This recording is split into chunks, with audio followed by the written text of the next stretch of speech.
നമുക്ക് രേവതിയുടെ സച്ചിയുടെയും ഇന്നത്തെ നല്ലൊരു കഥ കേട്ടാലോ? വീഡിയോ ഇഷ്ടപ്പെടുവാണെങ്കിൽ ഒന്ന് ലൈക്ക് ചെയ്ത് ഹൈപ്പ് ചെയ്യാൻ മറക്കരുത്. അതോടൊപ്പം തന്നെ ആദ്യമായി കാണുന്നവരാണെങ്കിൽ സബ്സ്ക്രൈബ് ചെയ്യാനും മറക്കരുത് കേട്ടോ. അങ്ങനെ ഒടുവില് സച്ചി രേവതിയോട് പറഞ്ഞു, ഒരു കാര്യം ചെയ്യുക, നിന്നെ ഞാൻ വീട്ടിൽ കൊണ്ടേ ആക്കിയിട്ട് പോയിക്കോളാന്ന് പറഞ്ഞു. വേണ്ട, സച്ചിയായിട്ട് പോയിക്കോ, ഞാൻ ഇത്തിരി കഴിയുമ്പോൾ പോയിക്കോളാന്ന് പറഞ്ഞു. അങ്ങനെ സച്ചി അങ്ങോട്ട് ഇറങ്ങി കഴിഞ്ഞപ്പോൾ ശരത്ത് രേവതിയോട് ചോദിച്ചു, അല്ല സച്ചിയോട് പറയാൻ പാടില്ലായിരുന്നോ ആലോചനകളൊന്നും കൊണ്ടുവരണ്ടാന്ന്? അതിന് ദൈവവും സമ്മതിക്കുമെന്ന് തോന്നുന്നുണ്ടോ?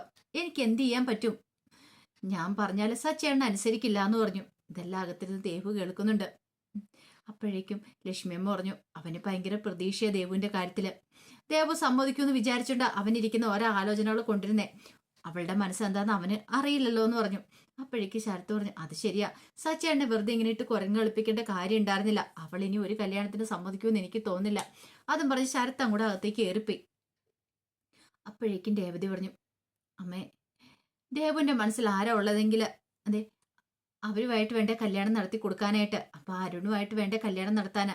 അതിന് പകരം നമ്മളിപ്പോ ആരെ കൊണ്ട് കൊടുത്താലും അവൾക്ക് അതൊന്നും പറ്റില്ല എന്ന് പറഞ്ഞു. സ്നേഹിക്കേണ്ട മനസ്സുകൾ തമ്മിലല്ല ഒന്നിക്കേണ്ടത്. ശരിയാ മോളെ, പക്ഷെ ഒരു കാര്യമുണ്ട്, സച്ചി പറയാതൊന്നും ഞാൻ ചെയ്യില്ല. സച്ചിയുടെ തീരുമാനമായിരിക്കും എന്റെ തീരുമാനം. സച്ചി ഒരു വാക്ക് പറഞ്ഞാൽ മതി, എനിക്ക് സമ്മതമാണ്. ഇല്ലെങ്കിലുണ്ടല്ലോ നിന്റെ ജീവിതം താറുമാറായി പോകുന്നേ. എന്റെ ജീവിതം, അതെ അറിയാലോ, നിന്റെ ജീവിതത്തെ അത് ബാധിക്കും.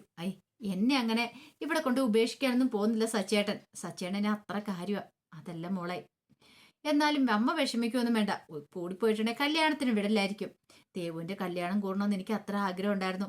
ചിലപ്പോൾ കല്യാണത്തിന് പോകണ്ടെന്ന് പറയും. എങ്കിലും സാരമില്ല, ദേവുവിന് ഇഷ്ടപ്പെട്ട ആളെ കിട്ടുമല്ലോ, അവർ തമ്മിൽ നല്ലൊരു ജീവിതം ഉണ്ടാവുമല്ലോ. അതിനാ ഞാൻ ആഗ്രഹിക്കുന്നത്. അച്ഛനുണ്ടായിരുന്നെങ്കിൽ ദേവുവിന്റെ ഇഷ്ടം സാധിച്ചു കൊടുത്തേനും. ലക്ഷ്മിയമ്മ പറഞ്ഞു, അതൊക്കെ എനിക്കറിയാം, പക്ഷെ സച്ചിയുടെ സമ്മതത്തോടെ അല്ലാതെ ഞാൻ ഈ ബന്ധത്തിന് സമ്മതിക്കില്ല എന്ന് പറഞ്ഞു. ദേവുവിനെ അതൊക്കെ കേട്ടിഞ്ഞപ്പോൾ ഭയങ്കര വിഷമായി.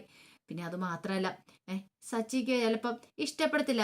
നമ്മൾ തന്നിച്ചൊരു തീരുമാനം എടുത്തിട്ടുണ്ടെങ്കിൽ അത് നിന്റെ ജീവിതത്തെ ബാധിക്കും. ഒരാളുടെ ജീവിതം കളഞ്ഞിട്ട് ഒരാളുടെ ജീവിതം എനിക്ക് കെട്ടിപ്പടുത്ത് ഉയർത്തണ്ട. ഒരു മകളുടെ ജീവിതം കളഞ്ഞിട്ട് എന്തിനാ ഞാൻ വേറൊരു മകളെ കൈ പിടിച്ചു കൊടുക്കണം? അതിന്റെ കാര്യമുണ്ട് രേവതി, അതെനിക്ക് സഹിക്കാൻ പറ്റുന്ന കാര്യമില്ല. നിന്റെ ജീവിതം ഒരിക്കലും തകരാൻ പാടില്ല. അകത്തിരുന്ന ദേവുവിന് എന്ത് ചെയ്യണമെന്ന് പോലും അറിയണ്ടായിരുന്നില്ല. ഒരു കാര്യം ഉറപ്പായി, സച്ചിയേട്ടൻ സമ്മതിക്കാതെ തന്റെ വിവാഹം നടക്കില്ല എന്ന്.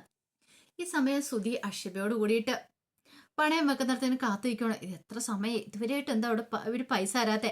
അപ്പോഴേക്കും ഒരു പോലീസ് ജീപ്പ് അങ്ങോട്ട് വന്നു. ഇതാ സാറേ കക്ഷിന്ന് പറഞ്ഞു. എടാ, മുക്കുപണ്ടം കൊണ്ടൊന്ന് പണയം വെക്കണമെന്ന് ചോദിച്ച് സുധിയെ പിടികൂടുകയാണ്. സാറേ, മുക്കുപണ്ടം ഒന്നും അല്ല, അത് സ്വർണ്ണമാണ്. എടാ, സ്വർണ്ണ വല്ലത് തിരിച്ചറിഞ്ഞിട്ട് തന്നെയാ ഞങ്ങൾ ഇങ്ങോട്ട് വന്നിരിക്കുന്നേ. നമുക്ക് സ്റ്റേഷൻ വഴി ഒന്ന് പോണ്ടേ. സാറേ, സത്യമായിട്ടുള്ള കാര്യമാണ് പറയണേ, എന്റെ അമ്മയ്ക്ക് ഗിഫ്റ്റ് കിട്ടിയതാ അത്. അത് കേട്ട് കഴിഞ്ഞപ്പോഴത്തേനും പോലീസുകാരൻ പറഞ്ഞു, അതൊക്കെ അവിടെ ചെല്ലും പറയാം, നീ വന്ന് വണ്ടിയെ കയറാൻ നോക്ക്. സാറേ, ഞാനൊരു തെറ്റും ചെയ്തിട്ടില്ല, എന്നെ കുറിച്ച് അന്വേഷിച്ച് നോക്കിയാൽ അറിയാം. എന്താടാ നിന്റെ പേര്? സുധീന്ദ്രൻ എന്ന് പറഞ്ഞു. എന്താണെങ്കിലും നീ വന്ന് കയറാൻ പറഞ്ഞു. അങ്ങനെ സുധിയെ വിളിച്ചുകൊണ്ട് പോലീസുകാരൻ കൂടെ പോയി. അപ്പോഴേക്കും ആ ഷോപ്പിലുള്ളവർ പറഞ്ഞു, പഠിച്ച കള്ളനാ അവന് ഓരോ കള്ളത്തരങ്ങൾ പറഞ്ഞിന്ന് കേട്ടില്ലേ? എന്താണെങ്കിലും അവനിട്ടുള്ള പണി കിട്ടും. സുധിക്ക് ടെൻഷനായിപ്പോയി. എന്ത് ചെയ്യണമെന്ന് പോലും അറിയണ്ടായിരുന്നില്ല. ഇങ്ങനെ ഒരു ഊരാക്കുടുക്കിലേക്ക് പോയി വീഴുമെന്ന് സുധി സ്വപ്നത്തിൽ പോലും വിചാരിച്ചില്ലല്ലോ.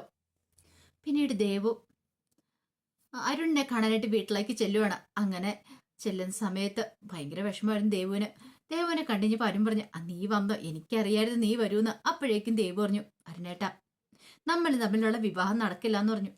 നടക്കില്ലാന്നോ? നീ എന്തൊക്കെയാ പറയണേ? അപ്പം നമ്മുടെ സ്നേഹം? അതെ, എന്റെ വീട്ടിൽ ആരും സമ്മതിക്കില്ല. സച്ചിയുടെ സമ്മതം ഉണ്ടേ മാത്രം അമ്മ ഈ വിവാഹത്തിന് സമ്മതിക്കുള്ളൂ. എന്റെ അച്ഛൻ മരിച്ചതിന് ശേഷം സച്ചേട്ടനാണ് കാര്യങ്ങളൊക്കെ നോക്കുന്നത്. അതുകൊണ്ട് അത് പറ്റില്ല സച്ചേട്ടാ, അല്ല അത് പറ്റില്ല അരുണേട്ടാ.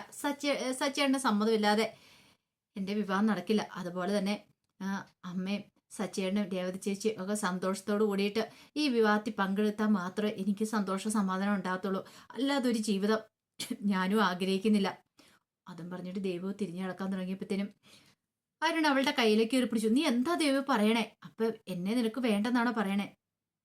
അരുണേട്ടാ, തൽക്കാലത്തേക്ക് എനിക്ക് അരുണേട്ടന്റെ സ്നേഹത്തിന് മുന്നിൽ ഇങ്ങനെ പറയാനേ പറ്റുള്ളൂ. എനിക്ക് വേറെ നിവൃത്തി ഇല്ലാത്തതുകൊണ്ട്. ഓഹോ, അപ്പൊ നീ കരുതി കൂട്ടിയല്ലേ? അതുകൊണ്ടല്ല അരുണേട്ടാ, എന്നെ ഒന്ന് മനസ്സിലാക്ക്, ഞാൻ പറയുന്നത് മനസ്സിലാക്ക്. ഇനി എന്നെ ഫോൺ ചെയ്യരുത്, ഫോൺ വിളിക്കാനോ ഒന്ന് സംസാരിക്കാനോ ഒന്നും വരുവോ പോലും ചെയ്യരുത്. അതും പറഞ്ഞിട്ട് ദേവു പുറത്തേക്ക് ഇറങ്ങി പോയി കഴിഞ്ഞപ്പോൾ അരുണിന് സഹിച്ചില്ല. അരുണിന് ഭയങ്കര വിഷമമായി. ആ പുറത്തേക്ക് ഇറങ്ങി ചെല്ലുന്ന സമയത്ത് അരുണിന്റെ അമ്മ കടയിൽ പോയിട്ട് വരുന്നേ, സാധനങ്ങളൊക്കെ വാങ്ങിക്കൊണ്ട് വരുന്നേ. ദേവുവിനെ കണ്ടു കഴിഞ്ഞപ്പോൾ, ആ മോളെ നീയോ, നിന്നെ ഒന്ന് കണ്ട് സംസാരിക്കാനായിട്ടിരിക്കുമായിരുന്നു ഞാൻ എന്ന് പറഞ്ഞു. പക്ഷെ ദേവു നിന്നില്ല, മൈൻഡ് ചെയ്യാതെ പെട്ടെന്ന് തന്നെ പോയി. ഈ കൊച്ചിന് ഇത് എന്തു പറ്റി? അങ്ങനെ അരുണിന്റെ അമ്മ അകത്തേക്ക് കയറി വരുമ്പോഴത്തേനും അരുൺ ആകെപ്പാടെ വിഷമിച്ച് നിൽക്കുന്നുണ്ട്. എന്താടെ എന്തു പറ്റി? ദേവു ആണെങ്കിൽ എന്നോട് ഒരു വാക്ക് പോലും മിണ്ടാതെ പോയി. അവൾക്കിത് എന്താ സംഭവിച്ചേ? അമ്മേ, ഈ വിവാഹം നടക്കില്ലാന്ന്. നടക്കില്ലാന്നോ? അതെ, ആ സച്ചി സമ്മതിക്കില്ല, നടക്കില്ലാന്നും പറയാൻ വേണ്ടി വന്നത് അവള്. എനിക്ക് എന്ത് ചെയ്യണമെന്ന് അറിയില്ലമ്മേ. നീ വിഷമിക്കണ്ട മോനെ, എല്ലാം ശരിയാവും. എനിക്ക് അങ്ങനെയുള്ള പ്രതീക്ഷകളൊന്നും ഇല്ലമ്മേ. എന്റെ പ്രതീക്ഷകളൊക്കെ തകർന്നു. അതിന് മാത്രം എന്ത് തെറ്റാമ്മേ ഞാൻ ചെയ്തതെന്നും പറഞ്ഞുകൊണ്ട് അരുൺ നിന്ന് കരയാണ്. ആ കരച്ചിൽ സഹിക്കാനായിട്ട് പറ്റുന്നുണ്ടായിരുന്നില്ല അരുണിന്റെ അമ്മയ്ക്ക്. വല്ലാത്തൊരു വിഷമമായി പോയി. അതേ സമയത്ത് സുധിയെ പോലീസ് സ്റ്റേഷനിൽ കൊണ്ടുവന്ന് ചോദ്യം ചെയ്യണം. SI പറഞ്ഞ്, സത്യം പറയടാ, നിനക്ക് ആ മാല എവിടുന്നാ കിട്ടിയത്? എന്റെ പൊന്നു സാറേ, എന്റെ അമ്മയുടെ ബർത്ത്ഡേക്ക് ഗിഫ്റ്റ് കിട്ടിയതാ. ആര് കൊടുത്ത? എന്റെ ഭാര്യ. നിന്റെ ഭാര്യയോ? അത് പിന്നെ സാറേ, അവള് കുറച്ച് പ്രശ്നക്കാരിയാ. അവള് കുറച്ച് പ്രശ്നം ഉണ്ടാക്കിയതിന്റെ പേരിൽ അവളെ വീട്ടിൽ നിന്ന് നമ്മ അടിച്ചിറക്കിയതാ. അപ്പൊ അതിന്റെ ദേഷ്യം തീർത്താ. എടാ, അങ്ങനെയുള്ളവള് നിന്റെ അമ്മയ്ക്ക് നേരിട്ടുകൊണ്ട് സമ്മാനം കൊടുക്കാനാ? ഇത് ഞങ്ങൾ വിശ്വസിക്കണമല്ലേ? അതല്ല സാറേ, അവള് നേരിട്ടല്ല കൊണ്ടേ കൊടുത്തേ, അവളുടെ ഒരു ഫ്രണ്ട് മുഖേന കൊണ്ടേ കൊടുത്തേ. പൊന്നു സാറേ, ഞാൻ പറയുന്ന ഒന്ന് വിശ്വസിക്ക്. എടാ, നിനക്ക് സ്വർണ്ണവും മുക്കുപണ്ടം കണ്ട തിരിച്ചറിയാൻ പാടില്ലേ? അറിയാം. എന്നിട്ടാണ്ടാ നീ കൊണ്ട് പണയം വെച്ചേ. അത് പിന്നെ വൈകുന്നേരം ഗിഫ്റ്റ് കൊണ്ട് തന്നെ അത്ര ശ്രദ്ധിച്ചില്ല. രാവിലെ എനിക്ക് കുറച്ച് ക്യാഷിന് ആവശ്യമുണ്ടായിരുന്നു. അപ്പൊ അമ്മ എന്നോട് പറഞ്ഞു, ഈ മാല കൊണ്ടുപോയി അവളുടെ തിരിച്ചു കൊടുക്കാൻ പറഞ്ഞു തന്നാ. അപ്പം ഞാൻ നോക്കിയപ്പോ എന്റെ ക്യാഷിന്റെ ആവശ്യം കാരണം വേറെ നിവൃത്തി ഇല്ലാത്തതുകൊണ്ട് ഞാനിത് പണയം വെക്കാൻ കൊണ്ടുപോയതാന്ന് പറഞ്ഞു. എന്റെ പൊന്നു സാറേ, ഞാൻ പറയുന്നത് വിശ്വസിക്കുക. എനിക്ക് 7 ഡിഗ്രി ഉള്ളതെന്ന് പറഞ്ഞു. പറഞ്ഞു തീരുവല്ല. സുധിയുടെ കാരണം തീർത്ത് ഒറ്റ എണ്ണം കൊടുക്കുകയാണ്. എടാ, 7 ഡിഗ്രി ഉള്ളവനാണ്ടാ നീ, എന്നിട്ടാണോടാ നീ ഇങ്ങനെ ഈ പൊട്ടത്തരം കാണിച്ചതെന്ന് ചോദിച്ചോണ്ട്, സാറേ ഞാൻ മിണ്ടിപ്പോയേക്കരുത്, നീ അകത്ത് കിടക്ക് കുറച്ച് സമയം എന്ന് പറഞ്ഞു. സാറേ പ്ലീസ് സാറേ, എന്നെ അകത്തിടല്ലേ. പോയി അകത്ത് കിടക്കടാന്ന് പറഞ്ഞ് അങ്ങനെ സെല്ല് വീണ്ടും പൂട്ടിയിടുവാണ്. നാളെ ഇവനെ കോടതിയിൽ ഹാജരാക്കിയിട്ട് ഇടാം. ബാങ്ക് ഒരു പരാതി എന്നിട്ടുണ്ട്, അതുകൊണ്ട് നിന്നെ വിടാൻ പറ്റില്ല. തൊണ്ടുമുതൽ സാധ്യതയല്ലേ പിടികൂടിയിരിക്കുന്നേ. ശ്രുതിക്ക് മനസ്സിലായി താൻ പെട്ടെന്നുള്ള കാര്യം. ആ സമയത്ത് രേവതി വർഷയ്ക്കുള്ള മരുന്നൊക്കെ എടുത്ത് കൊടുക്കണം. വർഷയോട് പറഞ്ഞു, ദേ മര്യാദയ്ക്ക് കഴിച്ചോണം, നാക്കിനടി വെച്ചോണ്ട് ഇരുന്നിട്ട് തുപ്പിക്കളഞ്ഞേക്കല്ലെന്ന് പറഞ്ഞു. ശ്രീകാന്ത് പറഞ്ഞു, രേവതി എടുത്തി പേടിയുള്ളതുകൊണ്ട് ഇപ്പൊ കഴിച്ചോളൂ എന്ന് പറഞ്ഞു. അങ്ങനെ കഴിച്ചിട്ട് വർഷ വാ തുറന്ന് കാണിച്ചു, ഇങ്ങ് നോക്ക്, എന്റെ നാക്കിനടിയിലൊന്നും ഇല്ലാന്ന് പറഞ്ഞു. ഇങ്ങനെ തന്നെ വേണമെന്ന് പറഞ്ഞു. ശ്രീകാന്ത് ചോദിച്ചു, അല്ല ദേവന്റെ കല്യാണക്കാരി ഇവിടം വരെ ഒരിടത്തും എത്തിയില്ല. സച്ചിയേട്ടൻ സമ്മതിക്കുന്നില്ല. സച്ചിയേട്ടൻ സമ്മതിക്കാതെ ഈ വിവാഹം നടത്താൻ പറ്റില്ലെന്ന് അമ്മ പറയണേ. അപ്പോഴേക്കും ശ്രീകാന്ത് പറഞ്ഞു, പഴയതുപോലെ ഒന്നും അല്ലല്ലോ, സച്ചിയേട്ടൻ ഇപ്പൊ പ്രണയത്തിനെതിരൊന്നും അല്ലല്ലോ. അതെ, എൻ്റെ വർഷയുടെ കല്യാണക്കാര്യത്തിലാണെങ്കിലും ശരി, അതുപോലെ തന്നെ അശോകനങ്ങളുടെ മോളുടെ കാര്യത്തിലാണെങ്കിലും ശരി, സച്ചിയേട്ടനെതിരൊന്നും ആയിരുന്നല്ലോ. അതൊക്കെ ശരിയാ ശ്രീകാന്ത്. പക്ഷെ സച്ചിയേട്ടൻ എന്തോ അരുണിനെ ഇഷ്ടമില്ല. പക്ഷേങ്കില് ദേവു പറയുന്ന അരുണിനെ മാത്രം വിവാഹം കഴിക്കുള്ളെന്നാ.